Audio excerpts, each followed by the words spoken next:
Wow, à la base, j'étais pas parti pour faire un débrief ce week-end, mais je viens de voir Lyon contre Monaco et c'était un gros match. J'ai vraiment aimé ce match et donc je voulais en parler parce qu'en fait là, c'est très intéressant de voir entre Lille, Lyon, Monaco ou PSG qui sera champion et qui va finir où. Alors, je pense que déjà pour le fait d'être champion pour Lyon, c'est un peu mort parce que là, ils sont à 6 points de Lille, il reste 3 matchs et Lille, dans la dynamique dans laquelle je les vois, je les vois pas perdre 2 matchs. En tout cas, peut-être au maximum ils vont faire un nul, mais je les vois même pas perdre parce qu'ils sont dans une euphorie et j'en parlerai. Mais pour revenir sur ce match-là, parce que j'ai pas vu le début de la première mi-temps, j'avais des petits problèmes de connexion, mais j'ai vu une fin de première mi-temps où Lyon, ils ont vraiment beaucoup poussé.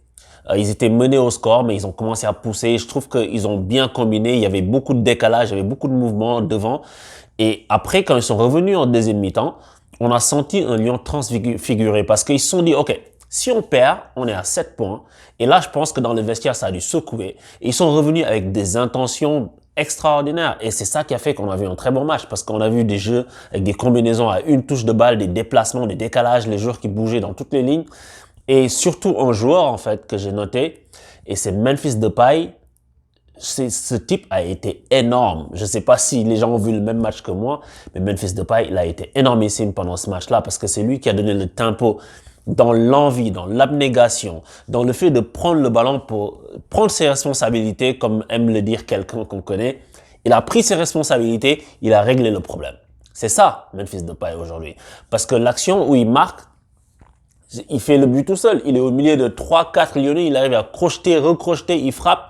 Il a un peu de chance parce que la balle est touchée, mais ça suffit pour tromper le gardien. Et Monaco, tout le monde est en train de leur tresser des lauriers à juste titre parce qu'ils font une belle saison. Mais aujourd'hui, en tout cas moi de ce que j'ai vu, ils ont été complètement dominés par les Lyonnais. Tu vois, et même si après Lyon, après l'égalisation, tu sais, ils jouent et puis ils arrivent aussi à continuer à attaquer parce qu'ils avaient envie de gagner. En fait, c'est ça que aujourd'hui j'ai senti. Et la saison, elle est comme ça. La saison, elle est intéressante parce que les équipes ont toutes envie de faire quelque chose parce que tout le monde a quelque chose à jouer. En temps normal, en général, le PSG est premier avec 30, 40 points d'avance et puis les mecs sont en train de végéter, je sais pas, très loin. Il y a plus grand chose à jouer, c'est pas serré.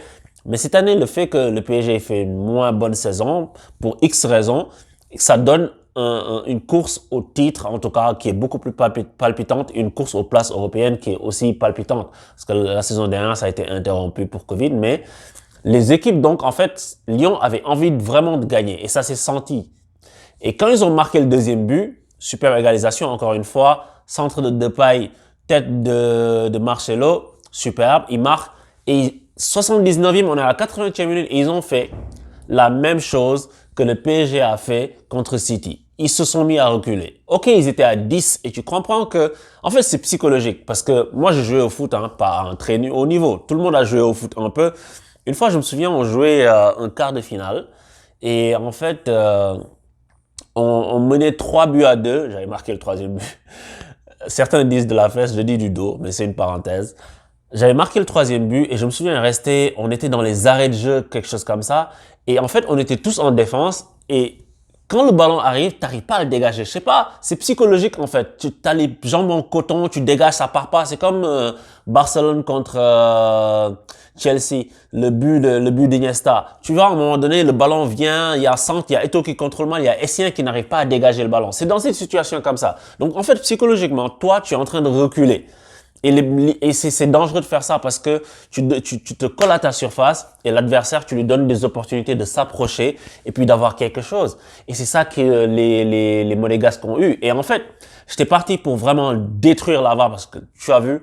Et Olas, il a milité pour la VAR, des trucs comme ça. Il a de la chance de s'en être sorti parce que la VAR, c'est vraiment nocif au football. Il y a penalty parce qu'il y a la VAR. Parce que, tu sais, oui, Anthony Lopez, il fait une sortie catastrophique. Et en fait, il a fait un truc bête parce qu'il l'a fait quelques minutes auparavant. Tu sors sur ton défenseur et tu blesses ton propre défenseur. C'est ridicule. Et là, tu vas à la pêche complètement. Tu vas ressortir et mettre un coup de poing dans l'oreille du mec. C'est ridicule. Fais pas ça. T'as rien à faire là-bas. Mais il n'y a pas penalty parce que dans l'esprit du jeu, il n'y a pas penalty. C'est un truc à bannir. Mais les mecs sont prêts à tirer leur corner, personne parle de machin, mais les joueurs savent qu'aujourd'hui tout est regardé avec la vidéo. Donc les joueurs vont aller voir l'arbitre pour lui mettre la pression, va voir la VAR. évidemment, tu vas voir la VAR à une image ralentie, tu vas voir un coup dans l'oreille du mec. Mais je veux dire, la balle, elle était déjà partie. Le gars, il a mis un coup de tête. C'était pas un truc qui était décisif pour que la balle aille vers le but. Tu vois, parce que de toute façon, après, il y a action et puis le gars saute sur sa ligne. Mais en fait, donc, je veux dire que ça a dénaturé le football. Et aujourd'hui, en fait, moi, là-bas, j'étais parti pour parler de Manchester United, de Liverpool, qui était le gros match que j'attendais. Mais justement, les supporters sont en train de manifester et je ferai peut-être une autre vidéo pour parler de ça. Les supporters sont en train de manifester, ils disent que ouais, la mort du football, machin, mais la VAR fait partie de la mort du football. La VAR, c'est genre un des clous dans le cercueil du football que nous aimons, que nous connaissons. Donc Lyon s'en tire bien par contre parce que malgré le fait d'avoir été rejoint au score, ils n'ont jamais arrêté d'y croire, ils n'ont jamais arrêté de vouloir gagner. En fait, cette envie de gagner là, si les équipes de Ligue 1, elles l'avaient tout le temps, elles seraient moins critiquées. Le championnat serait moins critiqué. Le championnat de France, il est juste passionnant vers la fin. Quand les gens sont en train de se défoncer pour avoir des accessibles, mais tout le reste de la saison, les mecs sont en train de faire n'importe quoi. Et c'est ça qui est dommage en fait. C'est pour ça que tout le monde les critique, les gens les appellent Farmers League, etc., etc. Parce qu'il n'y a pas cette volonté d'aller vers l'avant pour gagner. Mais aujourd'hui, Lyon a montré que c'est vraiment, si tu es déterminé, si tu vas la chercher, tu peux y arriver. Et je les félicite pour leur victoire face à Monaco. Et ensuite, j'aimerais aussi parler de Lille. Lille de l'autre côté, qui est une équipe en ce moment qui marche sur l'eau. Avec un gars comme Burak Yilmaz, qui, tout ce qu'il entreprend, il le réussit. Le gars, il n'y a que contre Paris qu'il a été mauvais, tu vas me dire, mais ces gars-là, en fait, Lille, je les vois pas lâcher le truc. Et en fait, c'est dommage pour moi qui supporte le PSG parce que je sens que Lille, ils vont pas lâcher, quoi. Parce que si tu gagnes, si tu es mené la semaine dernière contre Lyon 2-0 et que tu réussis à revenir, non seulement tu reviens à 2-2 et ensuite tu gagnes 3-2. Et là, en fait, t'es dans une confiance. C'est très psychologique, le football. Ils sont dans une confiance absolue. Et tu as l'impression qu'il n'y a rien qui peut résister en ce moment. Et bravo à eux, tu sais, ils l'ont mérité. Ils ont été là, ils ont profité des faux pas des autres équipes, des faux pas des adversaires. Mais voilà. L'autre côté, le PSG aussi qui réussit à gagner dans la douleur parce que eux, ils veulent se préserver pour la Ligue des Champions, dans le même temps qu'ils veulent gagner le championnat. Mais ça passe toujours ric-rac. C'est toujours très serré pour que le PSG fasse quelque chose.